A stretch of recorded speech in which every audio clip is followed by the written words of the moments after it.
Typically, you would choose a musical that might currently be on Broadway, maybe something that's been on Broadway. You put a list together, you look and evaluate what students you have, you look and evaluate parts, and generally you just choose based on kind of what moves you, what you think fits the children that you're teaching or the students that you're teaching.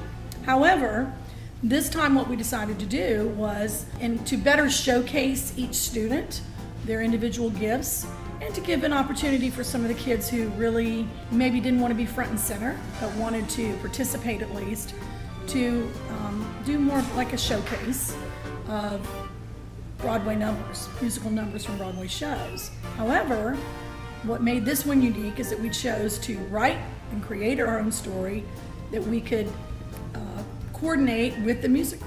So the kids actually got together and started creating a storyline. So this one's original. This is one that they wrote themselves. Well, my character is pretty much a lamer version of me. And by that I mean he is a writer who is being bullied in school, and he hates everything, and by everything I mean, everything is the proper word to use. Yes, Kevin! He was a French physician who some thought was odd because he claimed he could see the future. Oh, that's correct! Someone and all of you can learn something from Kevin here today. So smart.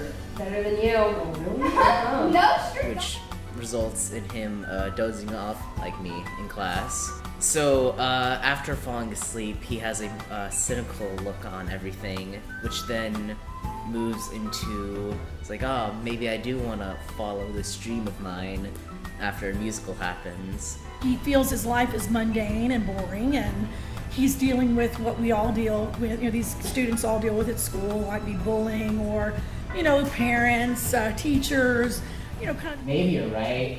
Speaking of school, the students, the drama, the teachers, those PBL classes, those reflections, that lady in the front office with the red hair, she gives us the money. Kind of this daily issues that they deal with, and how maybe how we perceive our lives as being drab or boring or not exciting or too much hassle or problems. So my role in the play is, I take on the appearance of Nostradamus in the poster, but I represent Kyle's, to quote what I say, innermost fantasies and desires and his dreams to write a musical and whatnot. Who are you? Well, it's not exactly about who I am, but who I represent. I'm the manifestation of all your innermost desires, all your hopes and dreams wrapped up in one cute little package. Because he's having latent, he's always wanted to write a musical. He's it's been his dream, and my character is helping him to realize that dream because he's become latent in it. So your character is what pushes Kevin to fulfill his dream. Yes, that's exactly right. I play Kevin's mother. In the beginning, she's all like, hey, don't be a writer, which is what he wants to do. And then when he wakes up, she's like, do whatever you want, just be happy about it. So what were you saying about a girlfriend, son? No, I already told you. I don't have a girlfriend. I want to be a writer. Okay. Why are you laughing? You said you wanted to be a writer. Kevin, you know you're positioned to take over your father's business. And besides, you cannot make money off of Friday. I mean, who makes money off of Friday? Well, my character is Tiffany with an I, but no one knows that in the show.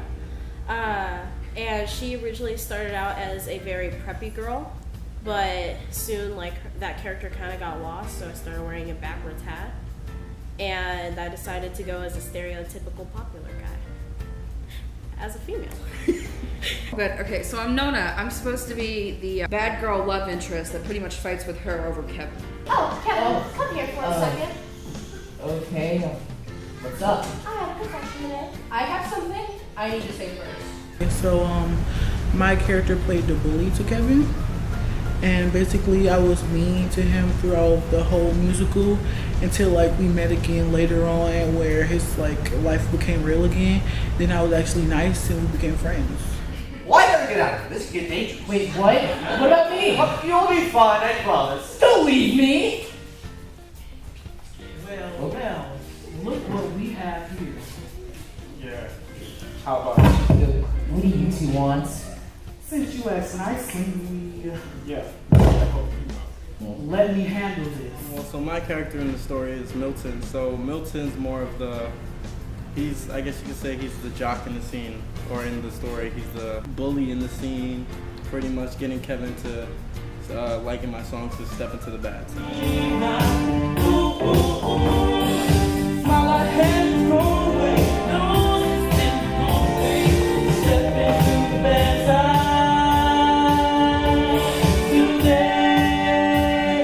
We were trying to figure out what musical we wanted to do, and a lot of us were thinking about Hairspray, but then we realized that we don't have any of the right actors for any of the shows, especially Hairspray.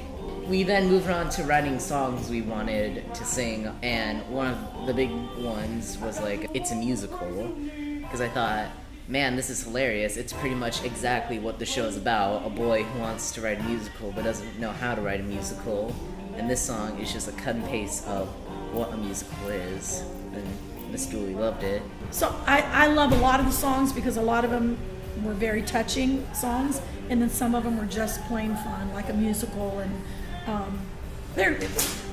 I loved all the numbers. There wasn't a number in that show that I didn't enjoy. So. When it's just kid, and you not sad, and one big one's up the line. And then you got yourself a musical. Oh, la la la la la la la, the musical.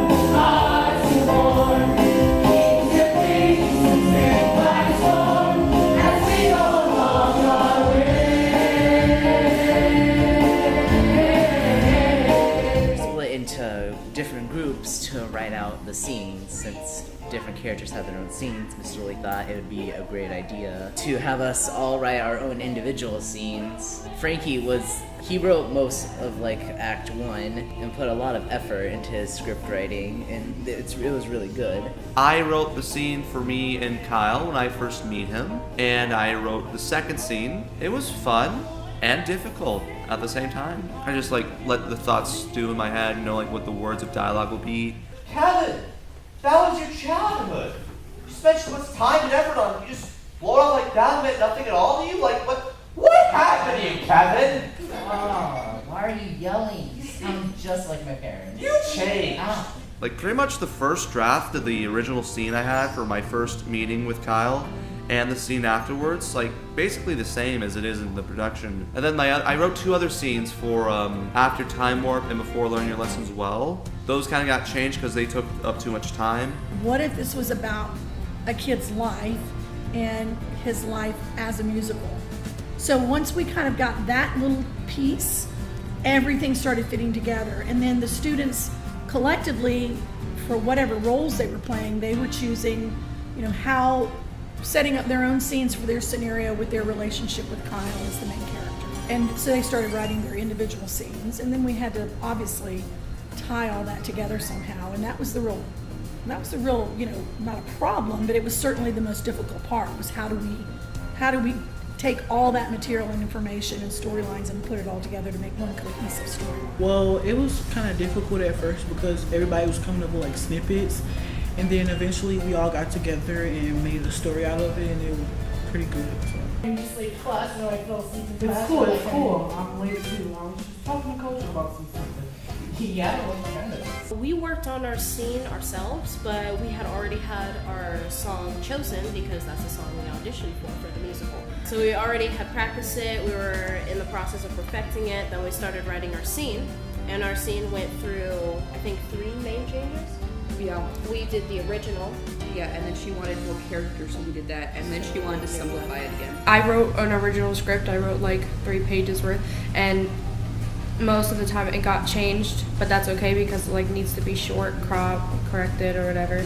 It was fun but stressful. Sorry, I'm late. Traffic was absolutely atrocious. It's fine.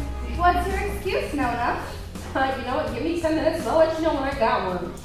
Perfect. Process was mainly just trying to be organized, like trying to get everyone's script together and deciding which scene should go after what and which song should go after what. Pretty much, I mean, it wasn't easy to do, especially like for me, like Meme had to make my script with Michael, and obviously it wasn't a long scene, but you know, it's just like, especially just learning from what my character was supposed to be and then having to build my script off of the character. It wasn't easy. Well, I don't want to be getting home late. Who cares if you're home late? Well, let me tell you, last time I got home late, my mother's head was halfway in the oven, Dad crashed the golf cart into the side of the house, and Heather was making got snails. Just saying, I don't know about you, but we're going places. This show was a lot of fun because after spending the year learning all kinds of things, how to build, how to paint and stuff, it was nice to kind of give the kids the opportunity to really come up with some of the ideas and implement them. And at first it was like running it by me, and I'm like, no, what do you think? What do you think? And so in result, we have a lot of rolling pieces of artwork on the set, which I think is pretty cool. Because tech people have to do a lot. Like they move tech pieces and they do techie stuff, you know, like on the lights and sound. They do the mics too. They mic check a lot. It's very fun, but still very tiring because we do a lot.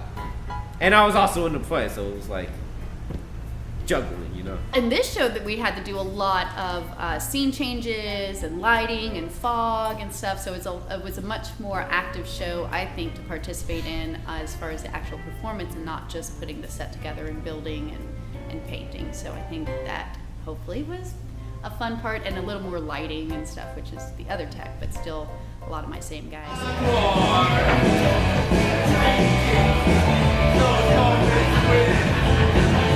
Wow. Those are the words I choose. Most mics I've had on a stage at one time. We decided to go all the way with this show. We even rented mics from I think players. Yeah, it was a lot going on. I've never had to mix so many mics at one time. You know, I think it was a great opportunity. It's something I've kind of done in the past, but probably not quite at this level, because I really did let the kids have a lot of input as far as creating the storyline and their scenes. And yeah, I would do it again. 525,600 minutes. 525,000 moments so dear. I feel like we get to really see everything that happens when you create your own story instead of doing something that somebody else made up. But I don't mind the following by script because it's definitely easier, but doing a folly also brought out our own interpretations of what we thought, and it kind of brought out a more creative side out of us. So I think our musicals should all be like this, just like a free-for-all follies. It's great. I could see myself doing something like this again, actually, yeah. You know, I'm more, and I think that my character actually fit me pretty well. I play sports, you know, I'm more like jock kind of guy, I guess you could say. And, you know, singing is something that I like to do, though. You know, it makes me happy and I have fun with it.